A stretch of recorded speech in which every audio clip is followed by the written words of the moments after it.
everyone, and welcome back. Today we're going to be playing some Esper artifacts. I'm going to try to keep it a little bit short and sweet. I noticed my intros have been getting a little bit longer, so I'm going to try to make them a little bit quicker and just get us in and out and into the matches. So what are we doing? We are playing black mainly for removal, and cut downs go for the throat, pest control, and a long goodbye, just so we have a lot of things in terms of target removal, and a pest control to be a sweeper, along with unstable glyph bridge to kind of act as our sunfall type area where we play this. It benefits our game plan. When it enters with the synthesizer in play, the trigger happens where the board gets wiped and then we make a construct, so that's very cool.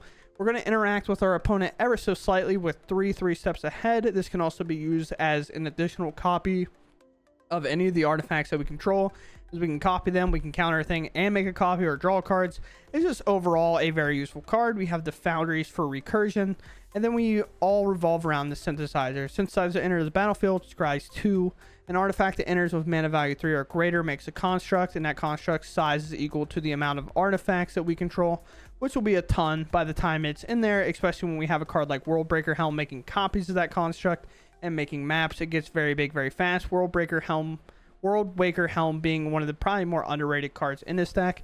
But I am today trying out a few other things. That's also another reason I want to make it fast, because I have to talk about 3 different cards today, and that is playing Widow of the Realms. This is an interesting choice. I kind of wanted to try it out, and the reason I'm trying this out is because I am playing Phyrexian Fleshgorger, but this has the ability on the backside, beginning of combat, return a target artifact or creature card from the graveyard to the battlefield, gain haste, exile at the beginning next end step. Becomes very good with the synthesizer in play, bringing back a Mightstone, Weakstone, drawing some cards, removing a threat, making a construct, bringing this back, have a 7/5 lifelinker attacking with menace, make a construct, bring back a Thran Spider, make a Power Stone, make a construct. It's just a lot of cool things that we can do with Widow of the Realms, and also in weird ways we can actually use this ability to sacrifice the Fleshgorger, fling it at our opponent, gain our 3 life, then flip it, bringing that Fleshgorger back to the battlefield and causing a lot of problems like that. And same thing with Mightstone, Weakstone.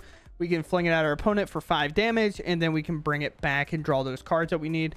And this is a card that I kind of slept on in the past. It's a little bit worse right now with the Wandering Emperor illegal. I think this card gets better post-rotation, so it's something to look out for. But this enters the battlefield suspected, so it basically gets menace. It cannot block. Whenever it deals combat damage to a player, we draw a card and lose 1 life, so it's a very good engine that way. And it has to be blocked by 2 creatures, so it makes this part really, really good. It is dealt damage, target opponent loses that much life. So if they have to block with 2 creatures, say that those creatures have 5 power, they'll hit this for 5 because they have to. They'll also take 5 damage, and this is indestructible, so it won't be removed. With things like March of Otherworldly Light and the Wandering Emperor leaving the format, this card right here, because it has indestructible, has a lot more capabilities of staying alive, so it's very, very cool that way. And Phyrexian Fleshgorger being our final card that we're adding in here. It has menace, it has lifelink. That's the key part. This card is kind of a stopper against Boros. They don't really get the value in attacking us. The only thing they have is a case. The life that they pay doesn't really matter, but having this in the graveyard at times is also incredibly good whenever we have something like this floating around, or we can use Fabrication Foundry to sacrifice an additional Foundry or a Mightstone and Weakstone along with a Foundry, and then just bring it back as a 7/5 menace lifelinker. But other than that, the only thing rotating in this deck is the Rafine's Towers, Odawara, Nganjo, Deserted Beach, and the Shattered Sanctum.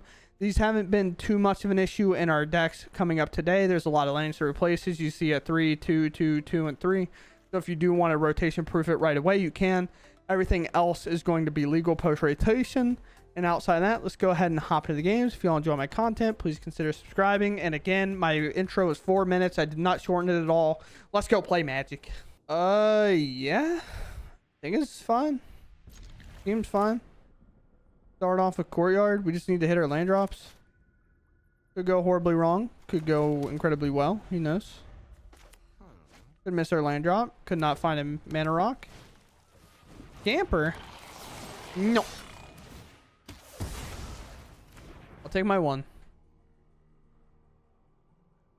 Right here. This one. Here? Thank you.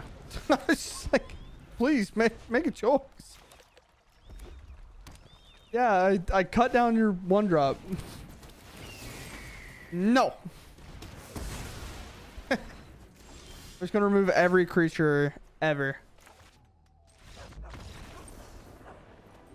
I didn't like that.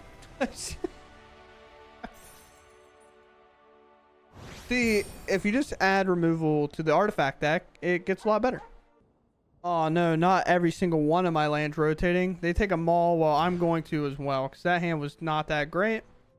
One of these foundries is going to go away, and then we'll keep Glyph Bridge, Long Goodbye, and the foundry to accelerate the Glyph Bridge if needed. Long Goodbye to hopefully be a good card. Foundry number 1 gone. Oh boy.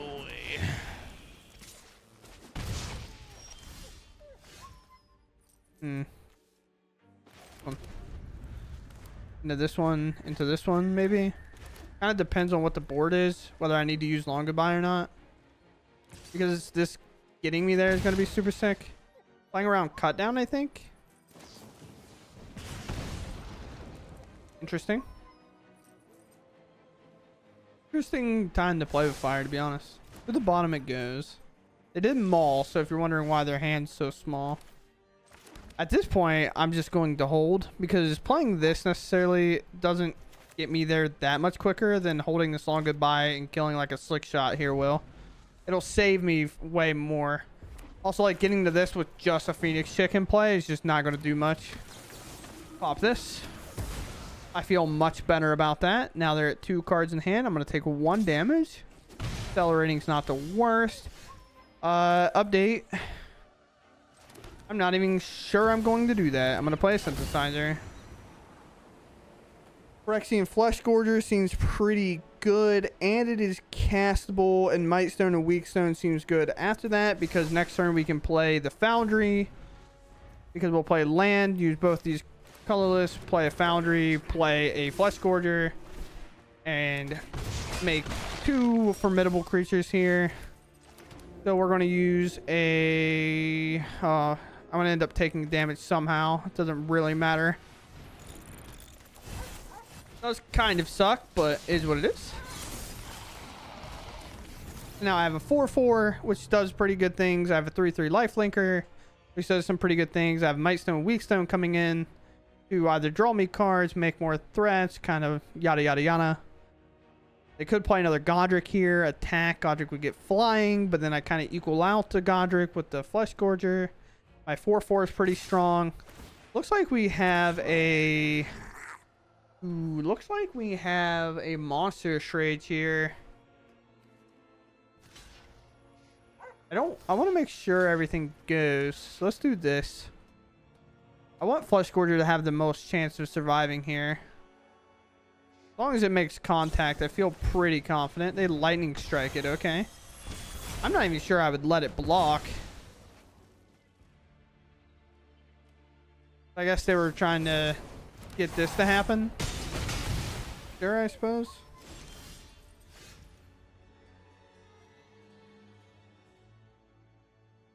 I want to say, interestingly enough, this, no, it doesn't work quite well enough. Let's do this. And I will select for you to keep this one. And that can come back. And now, if they play another land, they can bring back Squee. Of course. But that's fine. I can bring back a 7/5 lifelinker. Because I can activate this thing's ability, exiling Mightstone, Weakstone potentially if I find a land, plus this, that's 5. This can't do itself, it has to be other, yeah. I don't really want to get rid of the Synthesizer, of course. Double attack, I mean they're going to get 2 on me. I'm going to block here, of course. Ooh. Interesting. Interesting. This actually feels somewhat better. But I think I still have the Mightstone Weakstone. Actually, I do think this is better, right? No, because I won't have the blue without taking a damage, and then I die to lightning strike. So let's do Mightstone Weakstone here. Synthesizer, sure. I'm gonna make 2 constructs, but let's go ahead and -5/-5. I think I have to get like a little aggressive here. because now next turn I win the game.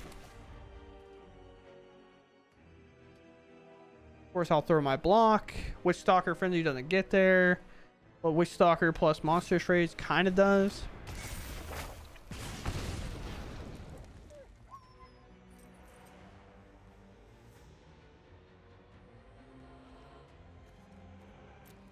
Yeah.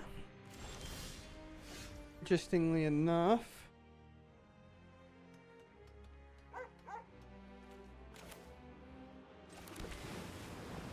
I mean, they have to block here, right? Won't have enough to bring Squee back. Am I missing anything? Can I do anything? Do I have a way to get rid of this in order to bring it back? No. I don't have a way to give that haste. So it's just this. Make a construct. The map.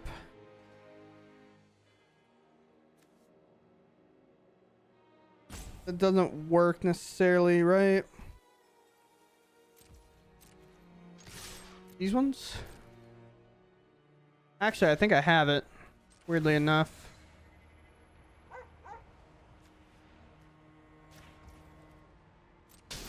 I died to play with fire. Oh, we get there. Nice. We called a shot. If I had play with fire, which is kind of what I was putting them on, or like, cause obviously they didn't have lightning strike, but I thought they were going to try to hope I go to 2. But we get 2 more artifacts because we make a copy, and then it makes an additional map, making it just enough to one-shot them. Very, very cool. We go first. 1 black mana, but like acceleration, braiding net, unstable lift bridge, kind of fine, I think. Flesh Gorger's a little whack in his hand. I'm not gonna lie, I didn't really change my mana entirely too much to include this, so my mana honestly probably could use some work. Kind of like left it as is the last time I played the Esper artifact list because it felt fine then, but I didn't have to have double black on turn 3 potentially. This makes like a white, so a little bit awkward. You could argue that we're supposed to overload on black white mana. Then like, all right, we'll come back when my opponent decides to keep. All right, my opponent finally kept. Very cool, and we kept our hand. I'll just cut in here instead of like keeping everything else I said. There's just no point. But we'll play land. The thing I was bringing up prior to this is I didn't quite fix my mana in order to play into double black. Okay. Here's my opponent here. They kept their hand. It didn't time out. Okie dokie. Okay. Interesting. Maybe accidentally queued before leaving. But they definitely kept their opener. Alright, they're here. They're playing Esper, by the way. I'm going to play this indestructible creature that I've never played before in my entire life. It has Menace and is a 1/1. And it's 4 mana. And whenever it makes contact, I draw a card. I feel like we should be pretty far ahead. And now my opponent hit time. They play second land. We know they play blue because they have 3 steps ahead. So it's not like this is disguising anything. But is my opponent going to make a game action? Who knows? Honestly, will Arena make them concede here? It doesn't make them concede. I'm genuinely just shocked because that's the second time they've timed out. They have no timeouts. And now I'm getting priority held here. Alright, we'll wait, I guess. Alright, my opponent's going to time out for the 3rd time. Will that make him concede now?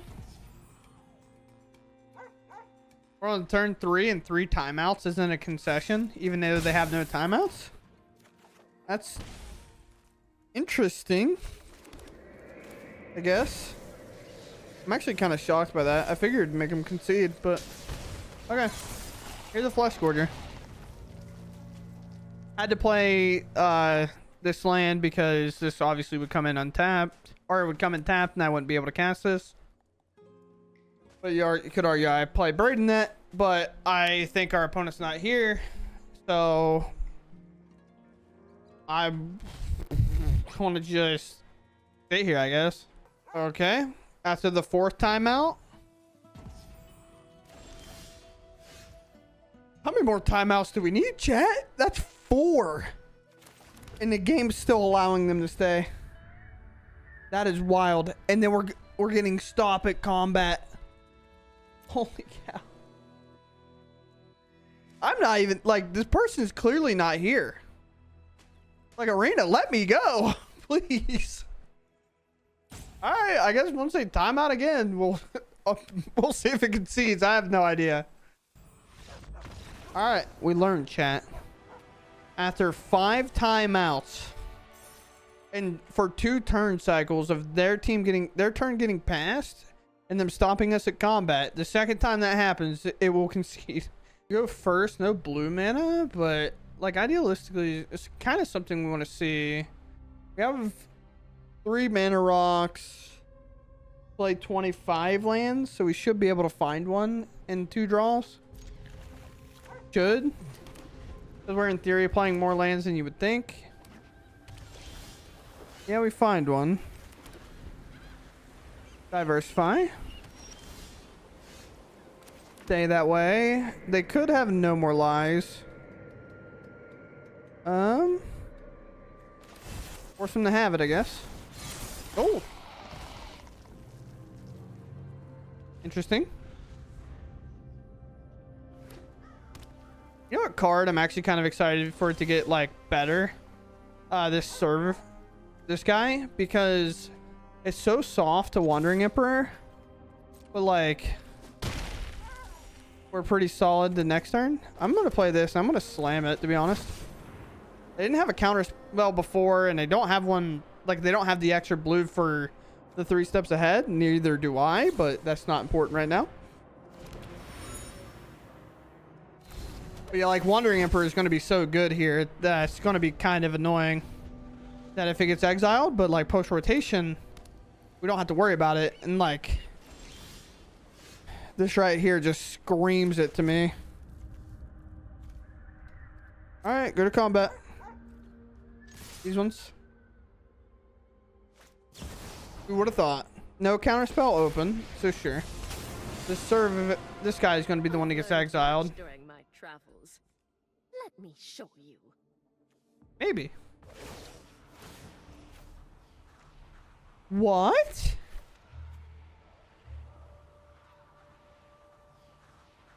Interesting. I didn't think that's what the target would be.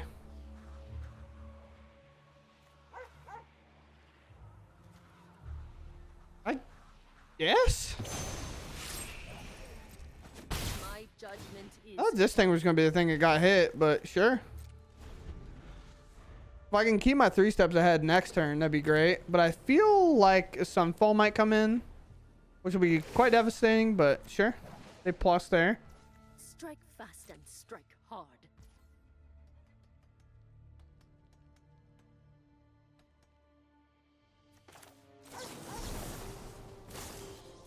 This one. I'm down to make another copy of this. Most likely 3 steps ahead is going to get countered, but that's fine with me. Yeah, that's fine. Like, this Barb Servo is going straight face. Emperor can exile this Servo if they want to later, but I'm looking to draw cards in this match. Cards is going to be the big contributor in this match. More than anything, most of the time. This one. This resolves, we draw 2. They've already used 1 counter spell, and they haven't had many counter spells, as we know, going throughout the turns. So they would have had to find another one. They don't. So this, they could have drawn one now, though. But we know from earlier that they didn't have a ton. I can cycle this if I want to. Rafine's Tower, I'm going to hold to cycle. I have black, black, and black. 1 blue. I need to get more blue in play. So here we go. Now again, they obviously can Emperor. They can Emperor exile my Barbed, which is fine. But this also, to me, implies that they have a second Emperor. So we do have to be worried about that. This is what you get for hurting my people. This card's probably not necessarily the best. There's our synthesizer. That's huge. That is very good.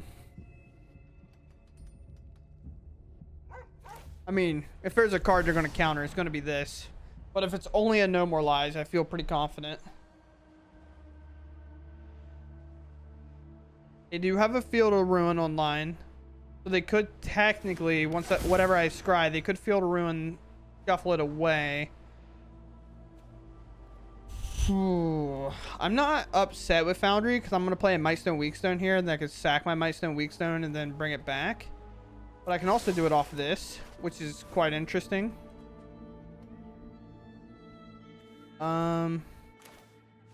This one.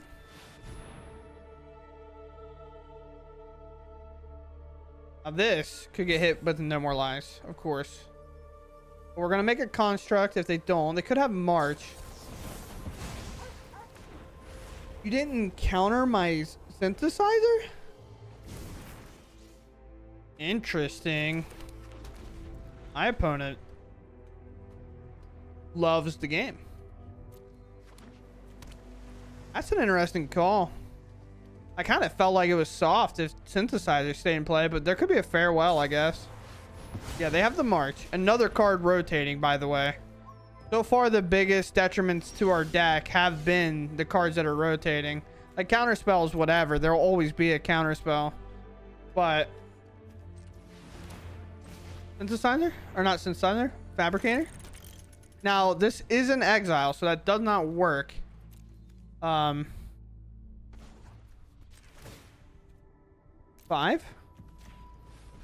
Activate. This one. We're looking to draw. I like cards. What about you, opponent? I'm not going to commit this now. I'm going to play this. An interesting creature that gives artifacts haste. Puts them directly on the battlefield. I'd have to read it again as well. I haven't seen this card myself in a while. But I will play a Rafine's Tower now, though. Mana obviously being a big contributor to our game plan, I believe. And I think they do have a counter spell, so I'm not going to jam the synthesizer now. I don't think there's a point to. In turn. No artifact available. There are options where we can synthesizer, glyph bridge, use this, sacrifice the Mightstone Weakstone.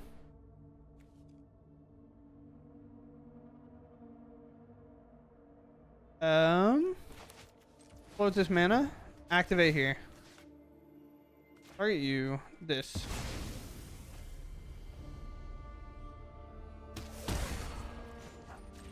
Transfer? Will you allow me to transform? I'm trying to just throw as much out there as I can. And then I'm going to throw the synthesizer out. I have 3 mana to pay.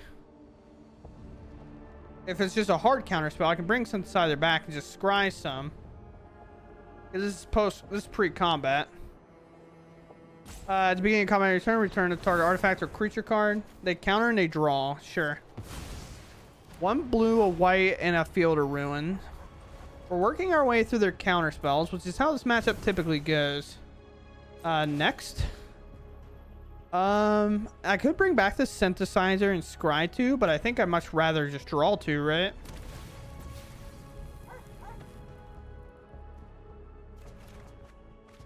Nice. Play land. And now we have counterspell available. And that's now exiled. Things we'll get to do next turn, by the way, because this is at the beginning of the end step. We can actually bring back an artifact, and with Foundry, like, sack an artifact and bring that back. I'm going to fight for this, because I don't want them to be able to counter my creature. They could have a No More Lies, but again, that's another counter spell we've worked through. They remember to lose Dig. They have 1 blue mana available. I don't think they even realized that. You have Spell Pierce? Could have March, I guess. This is only 3 mana. So, pitching 2 cards, is it worth it? Maybe they think it is. Maybe they don't think it is. Interesting. I'm gonna play the Helm. Ooh, Helm's a mistake. I'm supposed to play that post combat. Tough.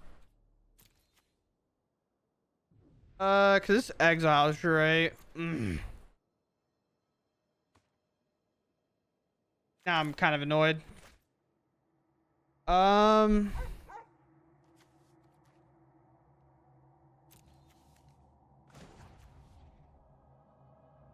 I can't believe I did that. That's annoying. I'm going to bring this back just to scry and cause problems. Potentially. Sure. Attack.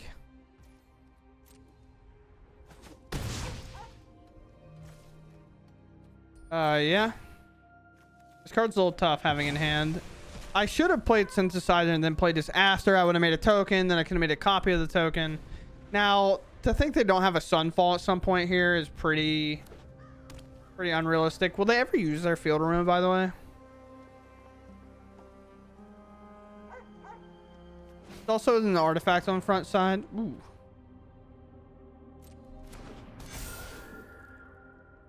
They might go for the third to target. That's pretty cool. Normally go for the third doesn't have a target.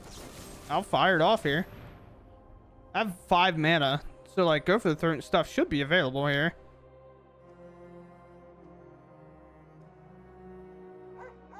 Yeah. I mean, if you have counterspell, you gotta kind of wait here, right? No. Okay. The fact that that's a 2/3 is kind of annoying, but I don't really care. They've given me an opportunity here. Going completely sideways for my opponent, I assume. No artifact in here for my 4/4. I think you've ran your course, sweetheart. I think you are done and cooked. I'm gonna Glyph Bridge now. Glyph Bridge, we want to trigger first. Obviously, they'll keep their 2/3. I'll lose my other creature. I make a map. My map and stuff is good. But I'm looking to copy my construct based on a target here. Now, Farewell is still a devastating card for us, but Farewell, another card that we talk about that will be rotating. And honestly, Control is going to have a big problem once rotation happens.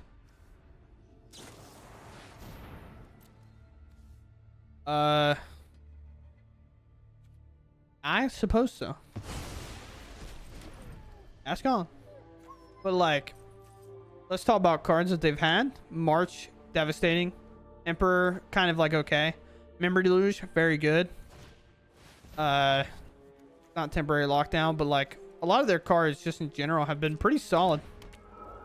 Not 6, it's gotta be 5. Tough. Tough. Sure.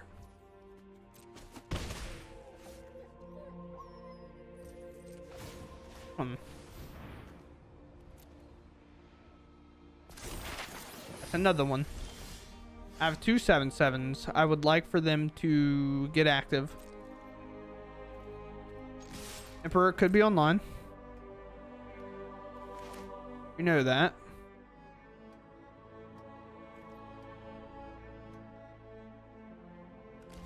Sure. Oh, we just get there. Did they not? Were they not ready for that? Interesting. Yeah, I guess. I just didn't think. Honestly, when I tapped attack, no part of me thought that was going to be a lethal attack, but it was. Okay, very cool. Very sick. All right, I'm going to cut it a little bit short today. I don't know what was happening. The client was like not letting me find a match. I queued for like a minute and a half. I closed it.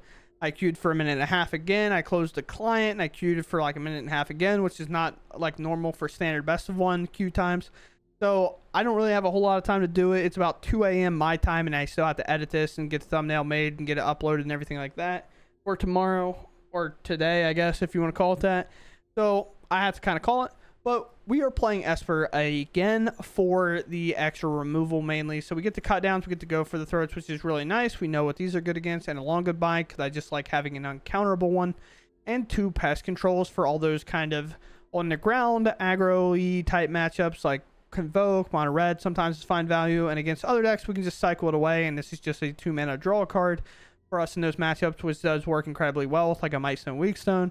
We play this, we draw 2, and then we can cycle a pest control. It's kind of like the similarities whenever you have like a Rafine's Tower or something like that. Other than that, we are pretty much the same game plan that you'll find in a lot of the Azorius builds, besides 1 additional or 2 to 3 additional cards, and I'll kind of move them in the middle here. But we have the Foundries to bring things back. This is our primary mana rock that we want to be playing early. That's why you can play a little bit less lands, because you're going to be up on Foundries. I have 25 in right now. You could argue to go to 24 and add the 4th Foundry, but I do kind of like, while Farewell is still legal, not necessarily playing too many copies of this and just consistently hitting our land drops until rotation happens. And then I'm a little bit more comfortable because Farewell rotates out, and Foundry will be fine to just play because artifacts will be a little bit harder to remove. Other than that, we have the Braided Nets. This is a draw card, kind of slow our opponent down when they have like a big important threat. If they're a 1-threat type deck, we can tap that for 3 turns, and then we can draw with this. A lot of times this is drawing a minimum of 5 cards because of the amount of artifacts we'll make. And this deck revolves around Synthesizer mostly.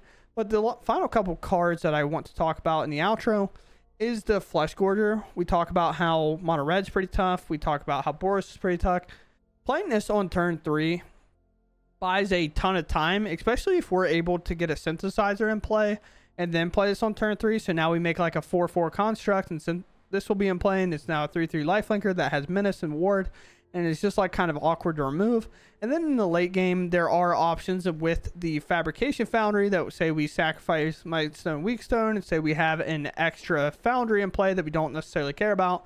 We can exile 7 mana or an Unstable Glyph Bridge, I guess, instead of the Mightstone, Weakstone. We can get 7 in there and bring this back as a 7/5 lifelinker, and that is very devastating to Mono Red or Boros, as they just kind of can't beat all the life that this will gain. But other than that, we played a Barbed Servitor. This card has actually been really sweet.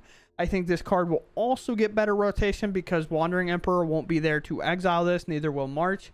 So your opponent will have to try to destroy this card or find other exile effects that aren't necessarily too popular, because this does have indestructible. So things that deal like 3 damage, and say if the creature were to die and exile it, actually don't get it because the creature will not die because it's indestructible. And it'll just go to -2, stay on the battlefield, and still keep swinging. And then if our opponent's trying to block it, it gets very annoying because then they have to block with 2 creatures. And whenever it's dealt damage, target opponent loses that much life. So at minimum, they're going to block probably with 2 power. If they have to block something weird with like 5, then they take 5. So most likely this is always kind of going to hit your opponent, which is also incredibly sick when you have a 3 steps ahead, because this isn't legendary. I don't want to play too many copies of this, but sometimes copying this with the 3 steps ahead is very cool, because then you get like 2 kind of draw engines online, which work incredibly well when you have a Flesh Gorger in play, getting you that life back. It's kind of like a Gix and Deep Cavern Bat situation, if you would, with these 2 cards. And then I just tried this card. I made a mistake with it in one of my matchups on how I wanted to bring it back. I wanted to bring back Synthesizer, but I also thought in that match I was going to play the Worldbreaker Helm, sacrifice it with Fabrication to bring back the Synthesizer, but I kind of forgot Fabrication exiles that card, and I've known Worldbreaker Helm to be incredibly good. I only needed to make 1 construct in those situations, and then Worldbreaker Helm can do all the rest of the work as long as that 1 construct stays around, making tokens left and right. I think this card is incredibly underrated in this pile. I did not play it initially, but I definitely am playing them now. But other than that, that's kind of all I have. I hope you all enjoyed the video, and I'll catch you in the next one. Thanks for watching, and goodbye.